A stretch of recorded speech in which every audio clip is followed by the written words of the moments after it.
Chapter 44. Stanley tried to sleep, not knowing when he'd get the chance again.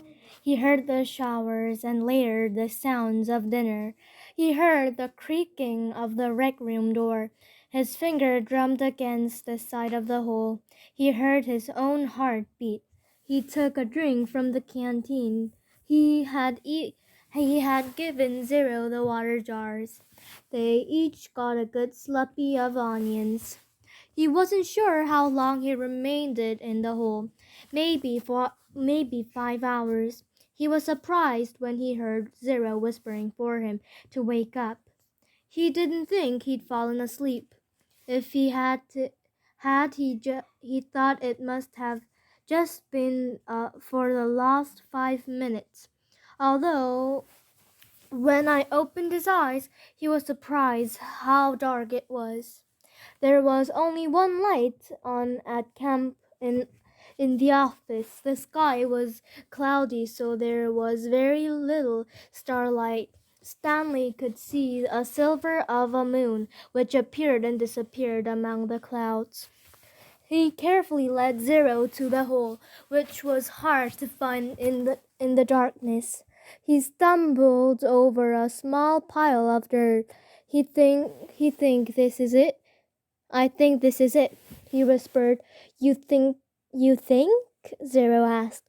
It's it, said Stanley, sounding more certain than he really was. He climbed down. Zero handed him the shovel. Stanley stuck the shovel into the dirt at the bottom of the hole and stepped on the back of the blade. He felt it sink beneath his weight. He scooped up some dirt and tossed it off to the side. Then he brought the shovel back down. Zero watched for a while. I'm going to try to refill the water jars, he said. Stanley took a deep breath and exhaled. Be careful, he said, then continued digging. It was so dark he couldn't even see the end of his shovel. For all he knew, he could be digging up gold and diamonds instead of dirt. He brought each shovel close in his face to steady the dirt. He brought each shovel close to his face to try to see if anything was there before dumping it out of the hole. He made the hole deeper. It became harder to lift the dirt up and out. It was 5 feet deep before he even started. He decided to use his efforts to make it wider instead. This made more sense, he told himself. If Kate Barlow had buried the treasure chest, she probably wouldn't have been able to dig much deeper. So why should she? Why should he? Of course, Kate Barlow probably had a whole gang of thieves helped her. You want some breakfast? Stanley jumped at that sound of Zero's voice. He hadn't heard him approach. Zero handed down a box of cereal. Stanley carefully poured some cereal into his mouth. He didn't want to put his dirty hands inside the box. He nearly ganged on the ultra-sweet taste. They were sugar-frosted flakes, and after eating nothing but onions for more than a week, he had trouble adjusting to the flavor. He washed them down with a swig of water. Zero took over the digging. Stanley lifted his finger through the fresh pile of dirt.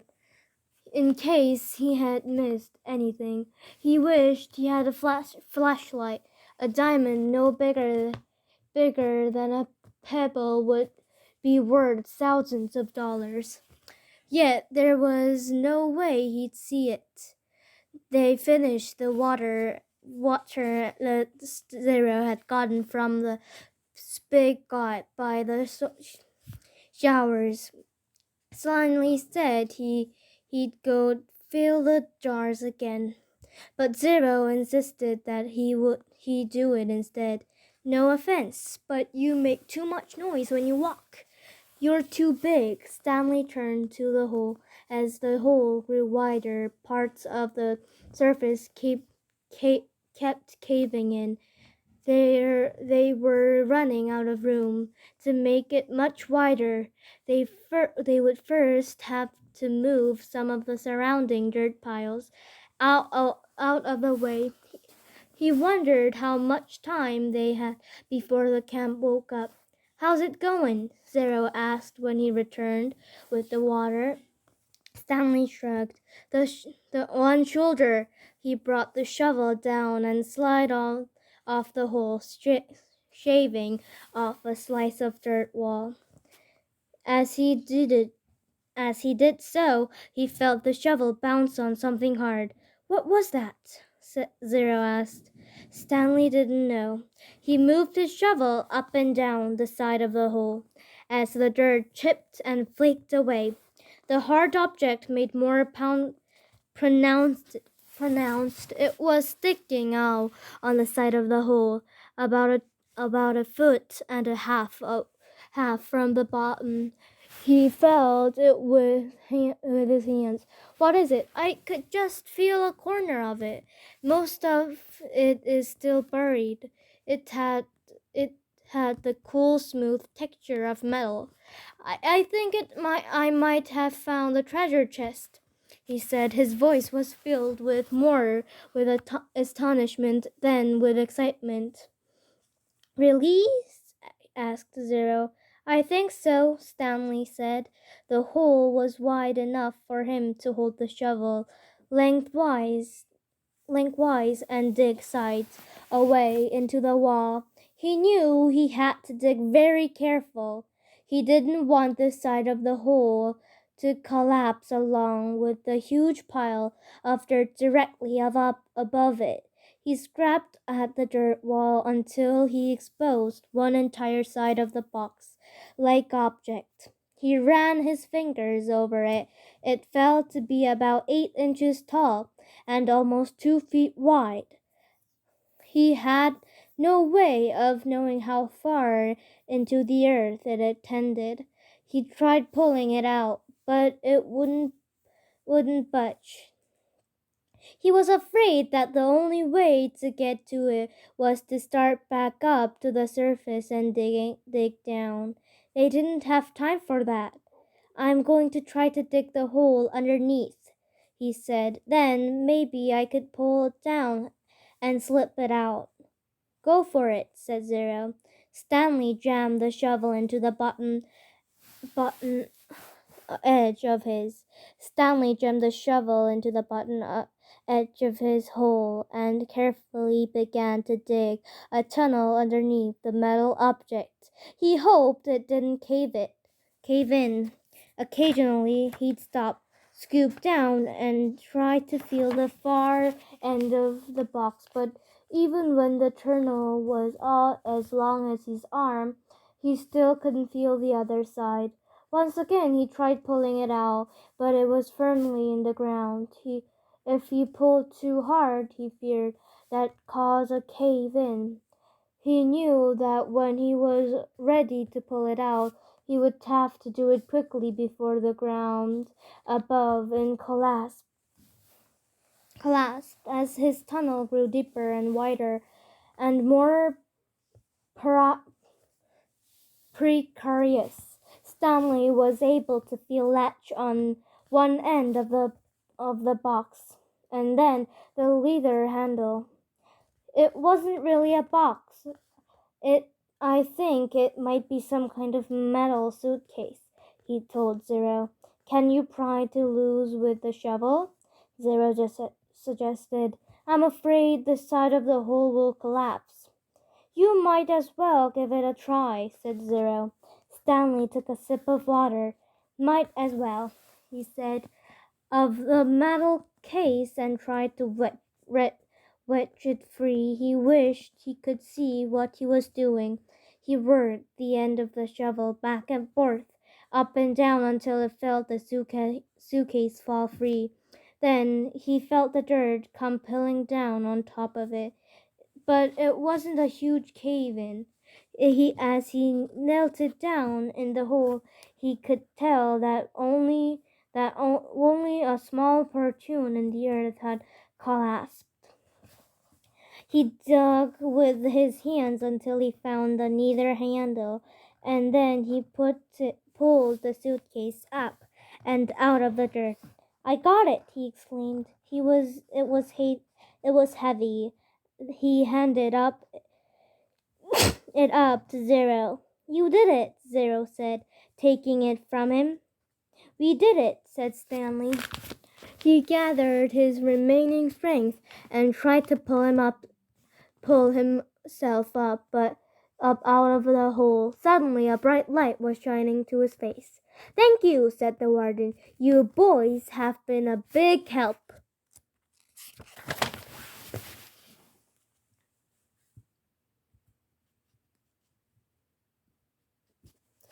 Chapter 45. The beam of the flashlight was directed away from Stanley's eyes and onto Zero, who was sitting on his knees. The suitcase was on his lap. Mr. Pendanski was holding the flashlight. Mr. Sir stood next to him, with his guns drawn and pointed in the same direction. Mr. Sir was barefoot and bare chest, wearing only his pajama bottoms. The warden moved towards Zero. She was also in her bedclothes, wearing an extra long T-shirt. Unlike Mr. Sir, however, she had on her boots. Mr. Pendanski was the only one full dress. Perhaps he had been on guard duty. In the distance, Stanley could see two more flashlights blobbing towards them in the darkness. He felt happiness in the hole. "You boys arrived just in the nick." The warden started to stay. She stopped talking and she stopped walking. Then she slowly backed away. A lizard had crawled up on top of the suitcase. A big red eyes glowed in the beam of the flashlight. Its mouth was open, and Stanley could see its white tongue moving in and out between his black teeth. Zero sat in as still as a statue. A second lizard crawled up over the side of the suitcase and stopped less than an inch away from Zero's little finger. Stanley was afraid to look and afraid not to. He wondered if he could try to scramble out of the hole before the lizard turned to him, but he didn't want to cause any commotion. The second lizard crawled across Zero's fingers and halfway up his arms. It occurred to Stanley that the lizards were probably on the suitcase when he handed it to Zero. "There's another one," gasped Mr. Pendanski. He shined the flashlight to the box of frosted flakes, which laid on its side beside Stanley's hole. A lizard was crawling out of it. Then the light also limit, lumi- illuminated Stanley's hole. He glanced downward and had to force himself to suppress a scream. He was standing in a lizard's nest. He felt the scream explode inside him. He could see 6 lizards. There were 3 on the ground, 2 on his left leg, and 1 on his right sneakers. He tried to remain very still. Something was crawling up the back of his neck. 3 other counselors approached the area. Stanley heard one say, "What's going?" and then whispered, "Oh my God." "What do we do?" asked Mr. Pendanski. "We wait," said the warden. "It won't be very long. At least we'll have the body to give to that woman," said Mr. Pendanski. She's going to ask us a lot of questions, said Mr. Sir, and this time she'll have the AG with her. Let let her ask her question, said the warden. Just so long as I have the suitcase, I don't care what happens. Do you know how long? Her voice trailed off, then started up again. When I was little, I'd watch my parents dig holes. Every weekend and holiday. When I got bigger, I had to dig too. Even on Christmas, Stanley felt tiny crawls dig into the side of his face, and the lizard pulled itself to his neck and up past his chin. It wouldn't be long now, the warden said. Stanley could hear his heartbeat. Each beat told him he was still alive, at least for one more second.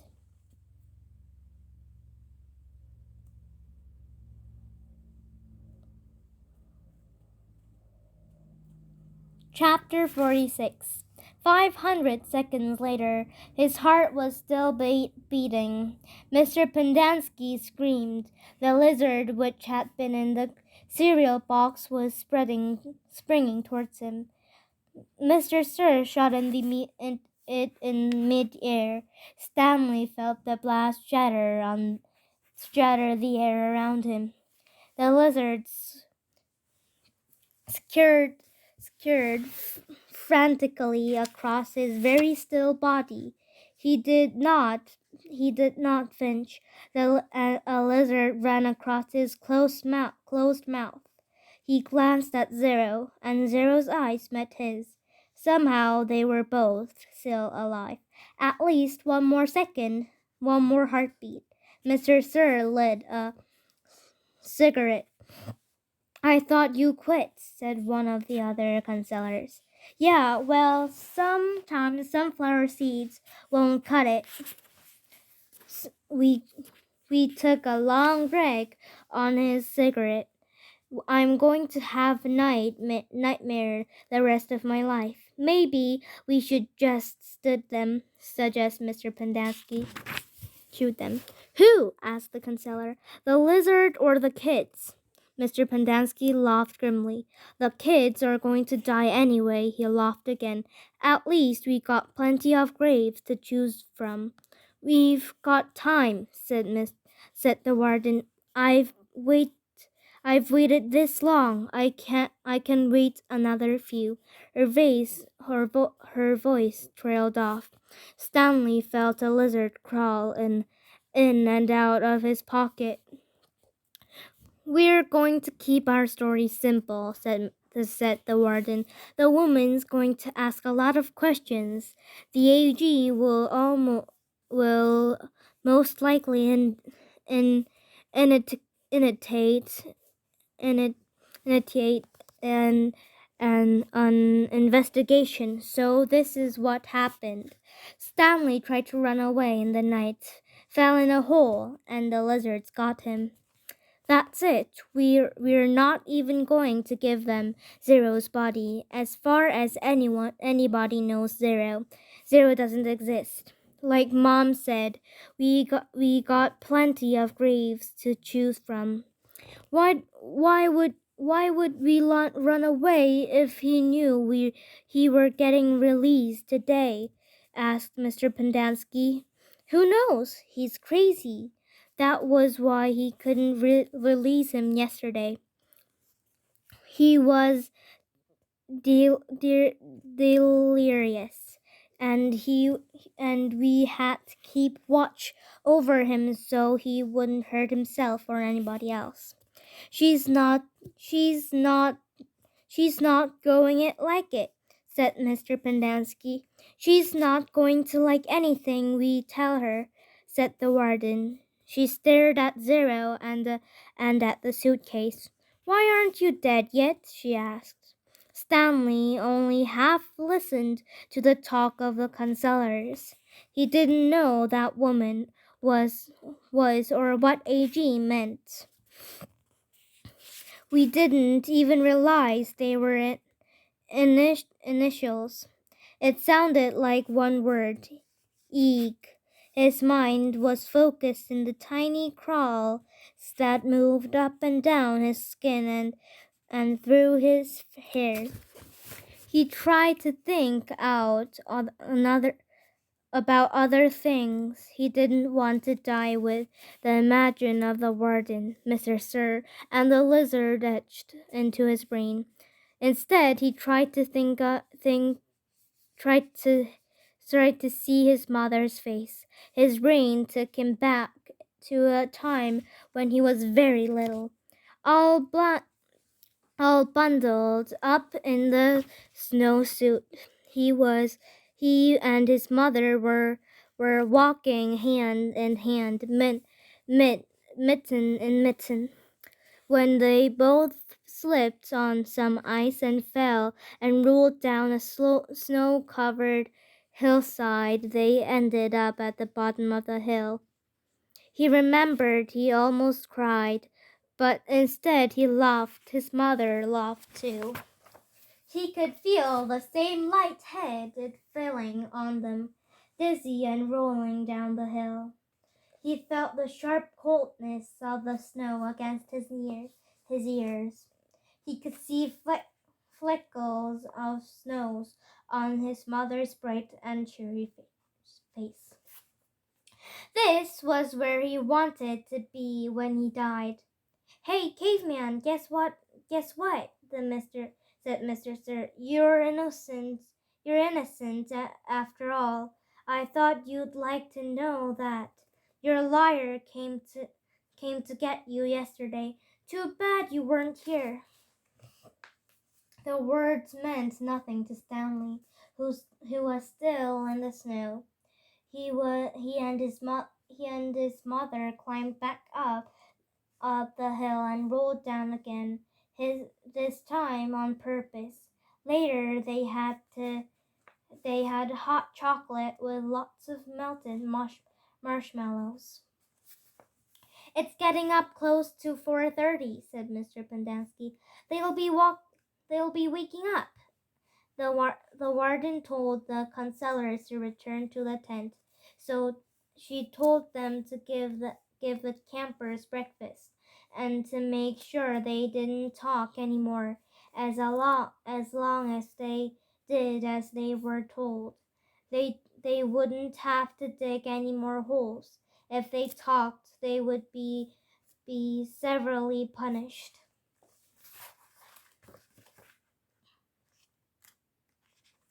How should how should we say that? Should say they will be punished? One of the counselors asked. "Let them use their imaginations," said the warden. Stanley watched the counselors run to the tent, leaving only the warden and Mr. Sir behind. He knew the warden didn't care whether the campers dug any more holes or not.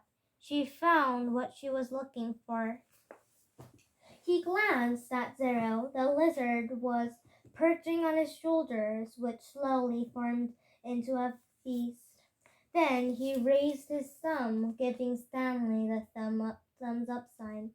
Stanley thought back to what Mr. Sir had said to him earlier, and the bits of conversation he'd overheard. He tried to make sense out of it.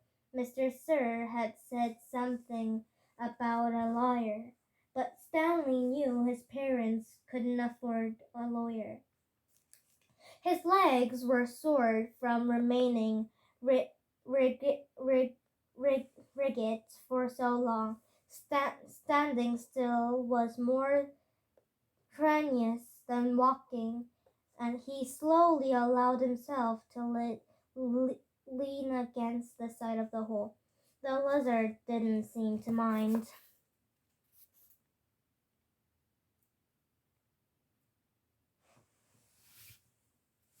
Chapter 47. The sun was up, and Stanley's heart was still beating. There was 8 lizards in the hole with him. Each one had exactly 11 yellow spots. The warden had dark circles under her eyes from lack of sleep. the line and lines across her forehead and face, which seemed exaggerated in the stark morning light. Her skin looked blotchy. Stan, said Zero. Stanley looked at him, unsure if Zero had even spoken or if he just imagined. Why don't you go see if you take the suitcase from Zero? The warden suggested. Yeah, right, said Mr. Sir. The lizard obviously aren't hungry, said the warden. Then you go get the suitcase, said Mr. Sir. They waited. Stanley, said Zero. Sometime later, Stanley saw a tarantula crawl across the dirt not too far from his hole, and he never seen a tarantula before, but there was no doubt what it was. He was momentarily fascinated by it, as its big curly body moving slowly and steadily along. Look, a tarantula, said the Mr. Sir, also fascinated. I've never seen one, said the warden, except in Stanley suddenly felt a sharp sting on the side of his neck. The lizard hadn't bit him. However, it was materially pushing off. It leaped off Stanley's neck and pounced on the tarantula. The last Stanley saw of it was a hairy leg stinging out of the lizard's mouth. Not hungry, huh? Said Mr. Sir. Stanley tried to return to the snow, but it was harder to get there when the sun was up. As sun rose, the lizard moved lower to the hole, keeping mainly in the shades. They were no longer on his head and shoulders, but had moved down to his stomach, leg, and feet. He couldn't see any lizards on Zero, but believed there were two between Zero's knees, shaded from the sun by the suitcase. Well, how are you doing? Stanley asked quietly. He didn't keep the whisper, but his voice was dry and raspy. My legs are numb. I'm going to try to climb out of the hole, Stanley said. As he tried to pull himself up using just his arms, he felt a crawl dig into his ankle. He gently eased himself back down. Is your last name and first name backwards? Zero asked. Stanley stared at him in amazement. Had had had he been working on that all night? He heard the sound of approaching cars. Mr. Sir and the warden heard it well. You think it's them? Asked the warden. It ain't Girl Scouts selling cookies, said Mr. Sir. He heard the cars come to a stop, and the doors opened and shut. A little while later, he saw Mr. Pendanski and two strangers coming across the lake. One was a tall man in the business suit, a cowboy hat, and a cowboy hat. The other was a short woman holding a briefcase. The woman had to take 3 steps for for every two taken by the man. Stanley Yelitz, she called, moving out ahead of the others. I suggest you don't come any closer, said Mr. Sir. You can't stop me, she snapped. Then took a second, glanced at him. Wearing pajama pants and nothing else? Well, well, we'll get you out of here, Stanley, she said. Don't you worry. She appeared to be Hispanic with straight black hair and dark eyes. She spoke with a little bit of Mexican accent trailing hers. What's in Tarnation, the tall man exclaimed as he came up behind her. She turned to him. I'm telling you right now, if any harm comes to him, we will be filing charge not only against Mr. Walker and Camp Green Lake, but the entire state of Texas as well. Child, child abuse, false imprisonment, torture. The man was more than a head taller than she and was able to look directly over her as he spoke to the warden. How long have you been in there? All night, as you can see by the way you're dressed.